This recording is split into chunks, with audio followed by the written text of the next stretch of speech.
হঠাৎ করে আমার একটা ফ্রেন্ড আমাকে কল দিয়ে বলতেছে আজকে নাকি ওরা সবাই সুইমিং করতে যাবে। তো আমারও অনেক ইচ্ছা করতেছিল সুইমিং এ যাওয়ার জন্য। তো এখানে আইসা দেখি আজিম ভাই ঘুমাইতেছে, তো আমার কাছে টাকা ছিল না। তো এখানে আজিম ভাইয়ের মানি ব্যাগ খুলে দেখি যে 600 টাকা আছে। ভাই এটা দেখে তো আমার মনটা খুব খুশি হয়ে গেছে তো আমি তো 600 টাকা নিয়ে বাসা থেকে বের হয়ে গেছি সুইমিং করতে যাওয়ার জন্য। আর যে রোদ পড়ছে 100 ডিগ্রি সেলসিয়াসের উপরে, ভাই এই রোদের মধ্যে সুইমিং না করলে মনটা মানতো না। দেখেন আমার কপাল দিয়ে কিন্তু এখনো ঘাম পড়তেছে। তো যাই হোক, আমরা এখন রওনা দিচ্ছি পুবাইলে যাওয়ার উদ্দেশ্যে, কারণ পুবাইলে অনেকগুলো সুইমিং পুল আছে। তো ওইখানে আমরা যাব, দেখি যেটা ভালো হবে ওইটাতে আমরা আজকে সবাই মিলে সুইমিং করব। তো বেশি দেরি না করে চলেন আমরা রওনা দিই। আর এটা হলো পুবাইলে যাওয়ার রোড। তার পুবাইলে যে রিসোর্টটাতে আমরা এখন যাব, ওই রিসোর্টটা থেকে কেউ কখনো গেছেন কিনা অবশ্যই সেটা কমেন্টে জানাবেন। ভিডিওটা যারা দেখতেছেন তাদের মধ্যে থেকে কেউ গেছেন কিনা অবশ্যই সেটা জানাবেন। আর রিসোর্টের নাম ছিল হলো গিয়া নীর রিসোর্ট অ্যান্ড রেস্টুরেন্ট। আর এখানে ভিতরে ডেকোরেশনটা দেখতে পাচ্ছেন, এখানে কিন্তু থাকার ব্যবস্থাও আছে।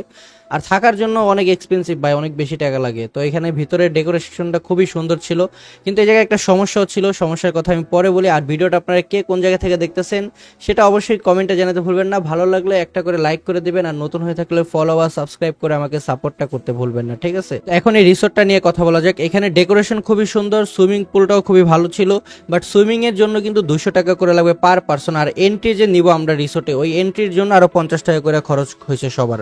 তো টোটাল 250 টাকা করে পার পার্সন খরচ হয়েছে। বাট এখানে যে সমস্যাটা ছিল সেটা হলো লকার সিস্টেম ছিল না। আমরা যে ফ্রেন্ডরা আসছি অ্যারাউন্ড 5-6 জনের মতো আমরা আসছি, তো 5-6 জনের সাথে অবশ্যই 5-6টা ফোনই আছে। তো ফোন বলেন বা টাকা পয়সা যাই ছিল ওইগুলো কিন্তু কোনো ধরনের সেফটি ছিল না, নিজেদের কাছে নিজেদের হেফাজতে রাখতে হয়েছে, কারণ লকার সিস্টেম নাই এখানে কোনো।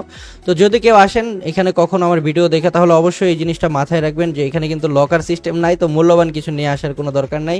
যদি সুইমিং এর উদ্দেশ্যে আসেন তাহলে অবশ্যই আসতে পারেন, ভালো কিন্তু। তো পিছনে আরো অনেক স্পেস আছে, আই থিঙ্ক এইটা ভবিষ্যতে আরো সুন্দর বানাবো বা আরো উন্নত অনেক কিছু এখানে অ্যাড করবে।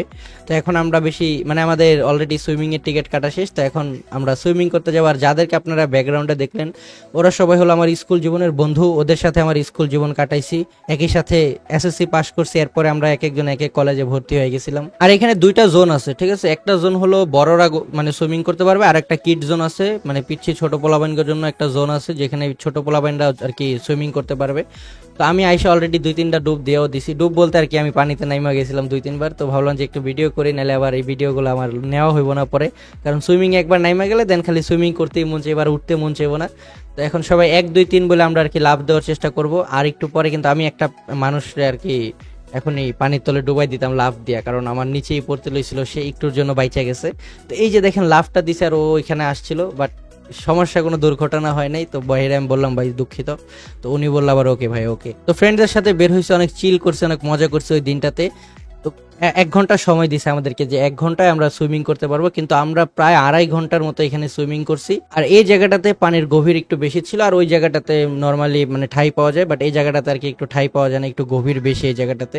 তো আমি মোটামুটি একটু সাঁতার পারি, তো একটু সাঁতরাই আমি আবার কিনারাতে আইসা পড়তেছিলাম, কারণ আমার তো বেশি দম থাকে না, আমি একটু মোটা সোটা, তো এই জন্য একটু দম কম থাকে আমার। দেন এখানে আমরা কয়েকটা ছবিও তুলে নিই। আর ছবি তোলা এখানে কিন্তু অনেকগুলো রিসোর্ট আছে, বাট এই রিসোর্টটাতে আমরা আসছি কারণ এখানকার নাকি পানিগুলো একটু ভালো ভালো, এই কারণে আর কি সাজেশন পাই এখানে আসছিলাম। তো আমাদের সুইমিং শেষ, এখন আমরা যাব খাওয়া দাওয়া করার জন্য। তো খাওয়া দাওয়া করতে আমরা আবার আমাদের নিজেদের এলাকায় চলে যাই, টঙ্গিতে। আর এটা হলো টঙ্গী স্টেশন রোডের এইখানে এই হোটেলটা। তো এখানে 150 টাকায় কাচ্চি পাওয়া যায়, আর 130 টাকায় মেবি খিচুড়ি পাওয়া যায়। তো আমি খিচুড়িটাই নিছিলাম, উইথ রোস্ট, মুরগির রোস্টের সাথে খিচুড়ি নিছিলাম। তো কোয়ান্টিটি ভালো ছিল, টেস্টও মোটামুটি ভালোই ছিল, খারাপ ছিল না। আর আজকের ভিডিওটা আমাদের এই পর্যন্তই ছিল। যারা যারা দেখছেন সবাইকে ধন্যবাদ। আর আজকের মতো আমরা এখান থেকে বিদায় নিব। আল্লাহ হাফেজ, টাটা, বাই বাই।